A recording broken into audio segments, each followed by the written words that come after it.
Nag-iwan ng hindi kukulangin sa 18 patay ang isang prison riot sa isang kulungan sa hilagang estado ng Brazil na Maranhão na nagtapos ng araw ng Martes. Nagsimula ang kaguluhan umaga ng Lunes sa pagitan ng dalawang magkalabang grupo sa isang overcrowded prison sa kabiserang São Luís. Binaril ng mga rebelde ang isang police officer na nananatiling nasa pagamutan. 9 na presong nakulong sa kasong rape ang napatay. 3 sa mga ito ang pinugutan ng ulo.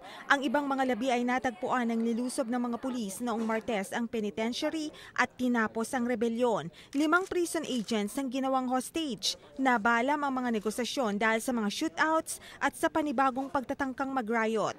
Sumali sa gulo ang may 200 preso na nagprotesta para igiit na pagandahin ang pasilidad sa kulungan at ilipat ang ibang preso sa ibang mga lungsod. Nagpadala ng 30 pulis at isang negosyador ang Justice Ministry ng bansa matapos humingi ng suporta ang gobernador.